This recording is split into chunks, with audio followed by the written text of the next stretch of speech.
The knock echoed through the silence like a gunshot. Martha froze mid-breath. Jay stiffened beside her. The screen was dead, power gone, and all she could hear now was her own heartbeat, hammering against her ribs. Another knock. This time slower.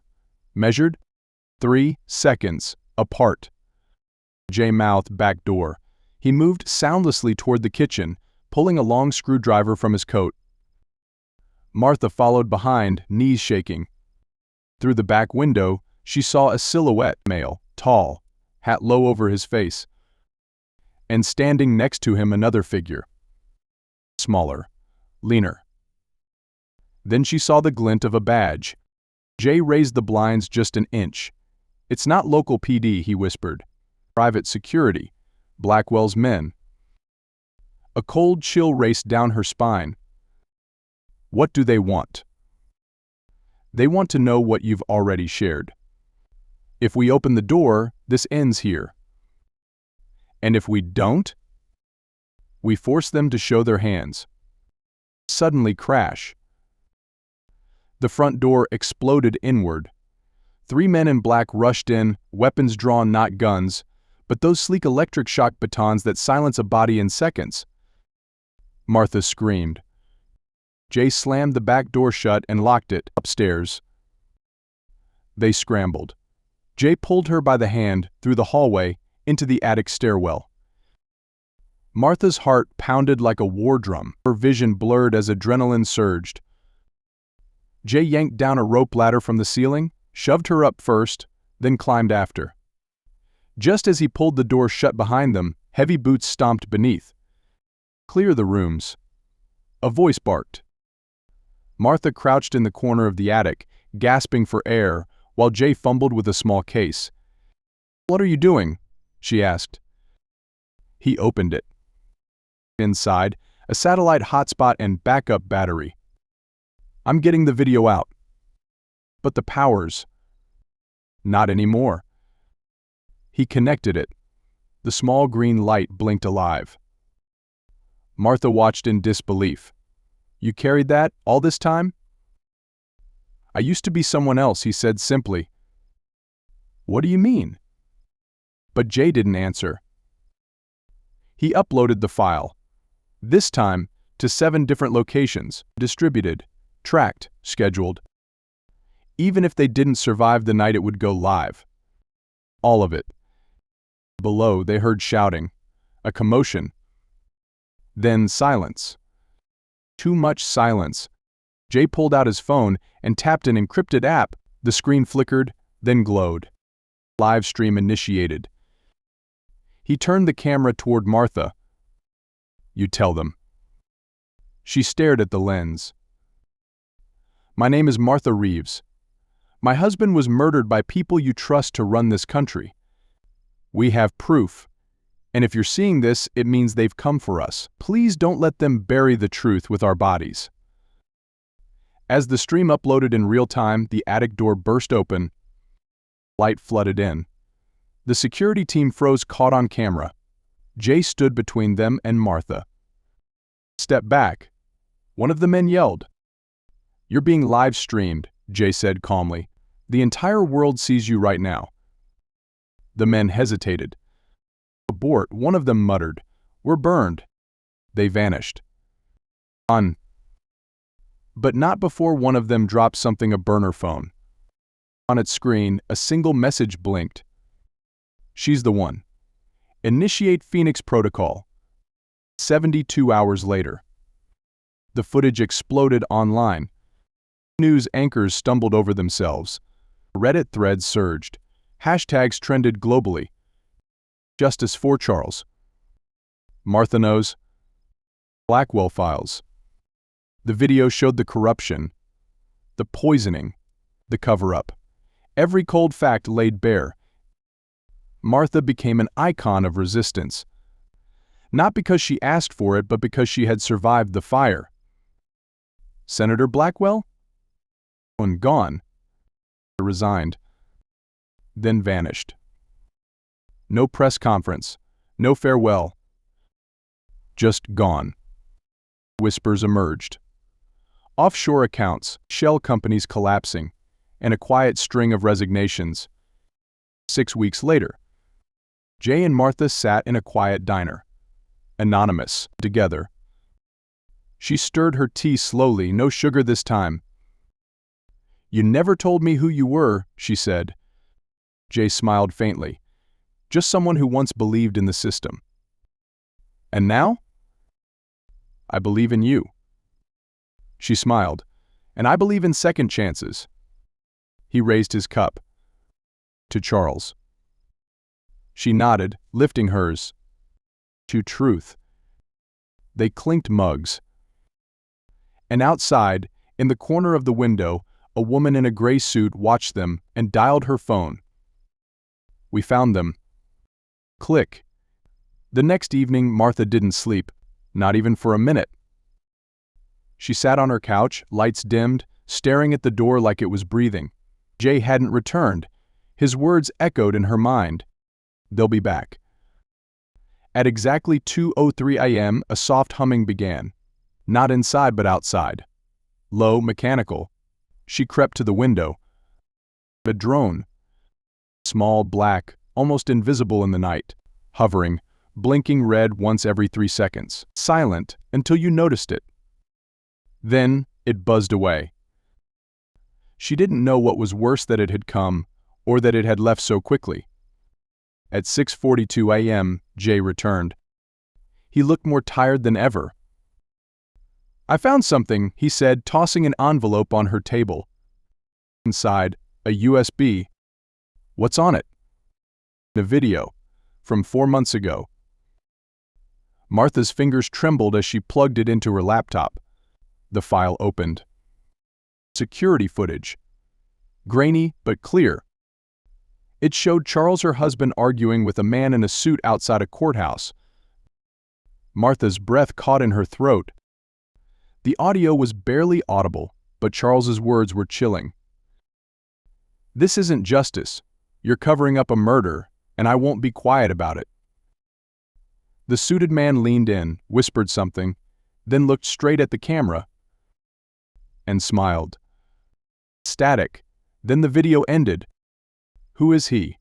Martha whispered. "Senator Callum Blackwell," Jay answered. "He owns 3 security firms, funds half the judiciary in this state. He was being investigated for corruption until the case vanished." "And Charles was going to testify?" Jay nodded. They silenced him. Quietly. A drug in his tea, slow acting, made it look like natural heart failure. Martha stared at the blank screen. Her throat burned. She stood slowly, moved to the kitchen, made tea. "I need to think." Jay watched her. "They think you know more than you do. That's why they're circling." She nodded, robotically. "But here's the thing," Jay continued. "You do know more than you realize. You just have to remember." She closed her eyes. The memory hit her like thunder. That final morning with Charles, the unusual bitterness in his cup. The way he said, "Whatever happens, don't trust the man in the gray sedan." She hadn't understood then, but now it was clear. She looked at Jay. "They've been watching me ever since, and I didn't even know I had a target on my back." He nodded. "Now you do." Then her phone rang. Unknown number. "Again?" She answered. "I told you not to dig, Mrs. Reeves." A pause. "Your husband's secrets should have died with him." She froze. "Who is this?" A chuckle. Male. Cold. "You already know. Check your porch." Click. She ran to the door and opened it slowly. On the ground, a manila envelope. No address, just her name, in block letters. Inside, a photo of her daughter Anna leaving her university campus. A time-stamped note, 2:44 p.m., she doesn't even lock her car. And a single line handwritten in red. Stop, or she disappears. Martha dropped the envelope. Her knees gave out. Jay caught her before she hit the floor. "This isn't a game anymore," she whispered. It never was. He helped her to the couch, breathing hard. "They're watching everyone I love." "Then we stop hiding," Jay said. She looked up at him. "They're bigger than us." "Then we make it public. Everything, the USB, the files, the footage.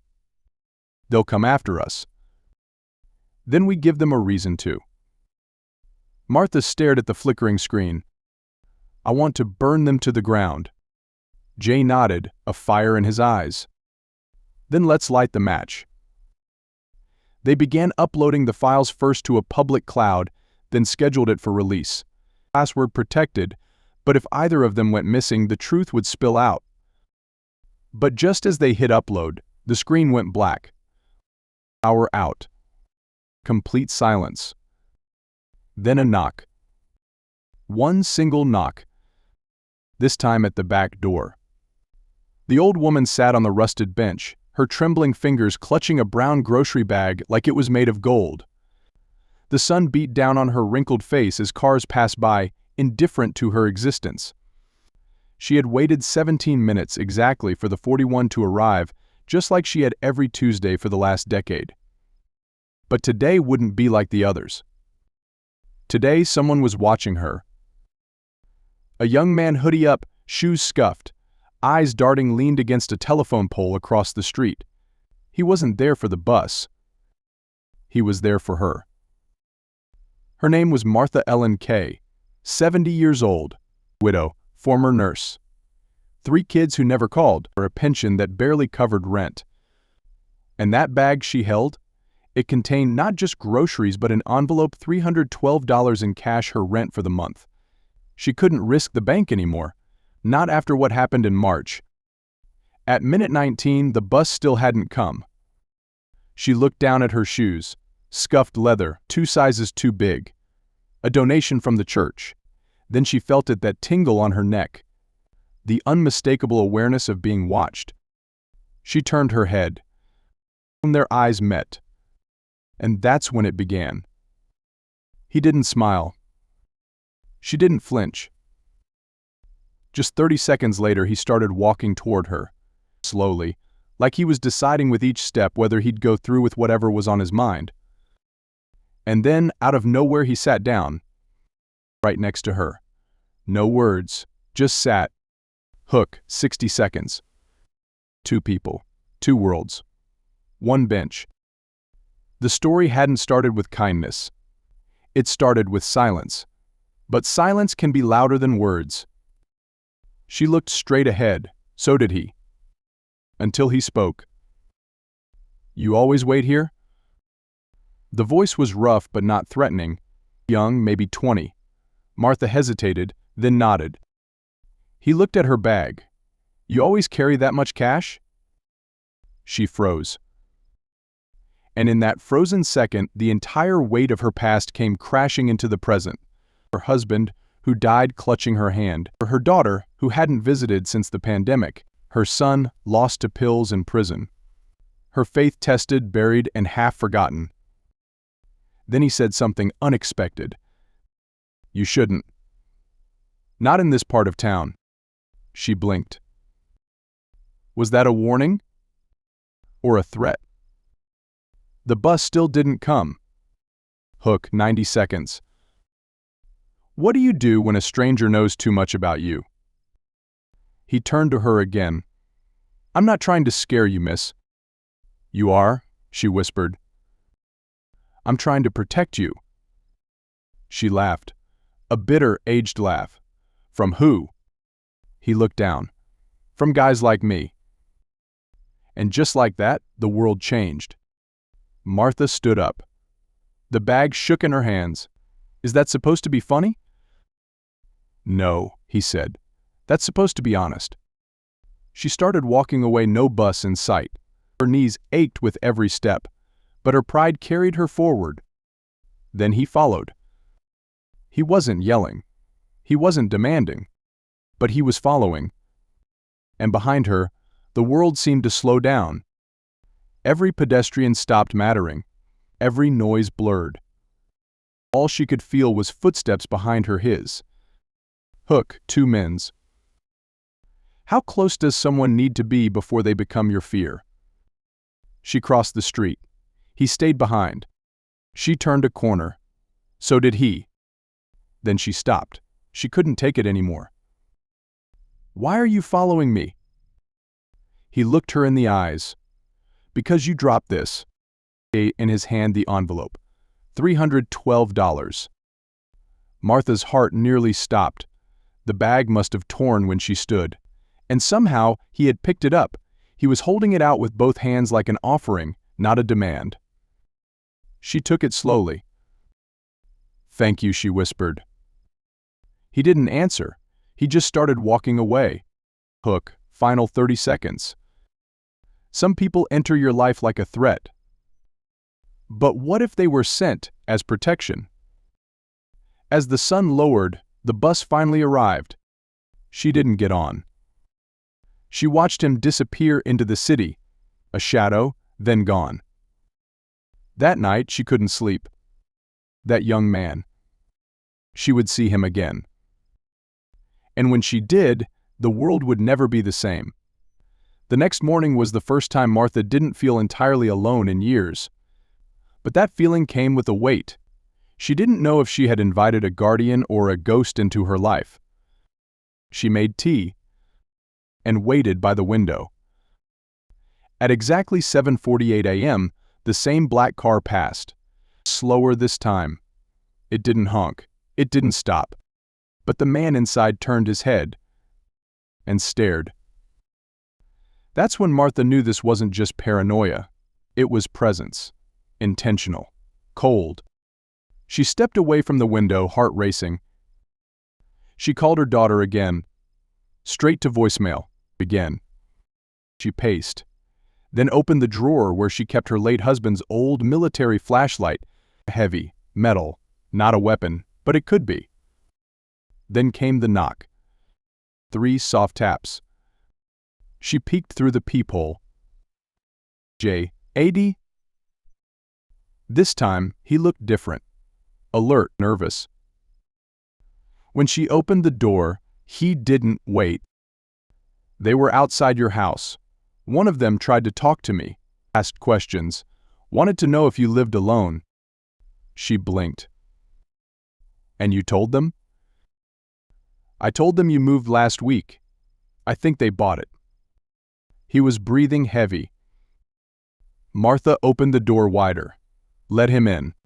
Not because she trusted him fully, but because she trusted him more than the dark unknown outside. He walked straight to her kitchen and poured himself a glass of water. You got cameras? No. No? Then they've probably been watching for a while. Martha sat, stunned. But why me? Jay took a long breath, then reached into his jacket. Pulled out a manila folder. He laid it on the table, slid it toward her. She opened it. Inside, photos, surveillance style, of her late husband, of her house, newspaper clippings. One headline stood out. Retired Army intelligence officer found dead, suspected heart failure. Her eyes widened. That's Charles, she whispered. Yeah, Jay said, and I don't think it was heart failure. Martha's hands trembled.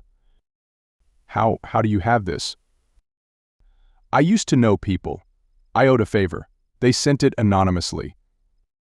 She looked at him now, truly looked. You're not just some boy on a bench, are you? He smiled without humor. Everyone's hiding something. Mine just happens to help you right now. The door creaked. They both froze. Then it creaked again. Jay bolted toward the back, peered through the side window. Silver van, no plates. 2 guys stepped out, one circling the yard. Martha's instincts kicked in. Upstairs, guest bedroom. Closet. You can see the street from the vent. He nodded and disappeared. She closed the blinds, turned off the lights, and sat silently in the dark. A new knock. This one, hard. Official. Mrs. Reeves. This is federal property. Open the door. Federal? She didn't move. She heard a voice again. We have a warrant to question you regarding an investigation. You are not under arrest. But refusal to comply. Then a second voice interrupted, softer, outside. Target acquired. Room is dark. Motion detected. She crawled to the hallway. Then the phone rang. She jumped. Unknown number. She picked it up. You're making a mistake, Mrs. Reeves. Click. Her hands shook violently now. Then Jay called from upstairs. They're leaving. What? Something spooked them. Van's backing out. Moments passed. The silence was unbearable. Finally, she peeked out. Gone like they'd never been there. She turned to Jay as he came down the stairs. They'll be back. She didn't ask how he knew. She just believed him. Why are you helping me? She asked again. He looked at her, long and hard. Because your husband helped someone like me once. In 1997. Camp Justice. I was 7. She covered her mouth. I remember his name, Jay said. Charles Reeves? Her voice cracked. You knew him? He saved my brother from being executed overseas. Pulled strings. Testified. Risked his career. Martha whispered. He never told me. He wasn't allowed to. Jay walked to the door. You saved me once, Mrs. Reeves. You just didn't know it. Now it's my turn. And with that, he vanished into the dawn light. But Martha knew. This was far from over. 3 days passed. Martha couldn't stop thinking about him. The young man with tired eyes and hands that didn't take, they returned what was hers. In this neighborhood, that made him a unicorn, a myth, a glitch in a broken world. But why had he been there at all? On the 4th morning, she noticed something. The bench. It had a fresh coat of paint. Not new, just covered. Like someone had cared enough to make it seem safer, cleaner, livable. That evening, when she returned from the pharmacy, she saw it again. Not the boy, the envelope, this time inside her mailbox. But she hadn't dropped it. And inside wasn't rent. It was a note. You dropped this, your dignity. Don't let them steal that too. J. She stared at it for 20 minutes, then locked her door double bolt. When someone gives you something you didn't lose, they're trying to tell you something you don't yet know. That night, her sleep was shallow and dreamless. And in the morning, her world shifted. On the doorstep, another envelope. This one held a Polaroid photo of her from the back, at the pharmacy. Now it was fear. Had he turned? Was this kindness, stalking? She went to the police station, filed a report. They barely looked up. Did he touch you? No. No. Did he threaten you? No. Then maybe he likes you. When the system ignores your fear, you begin to question your own sanity. She left in silence.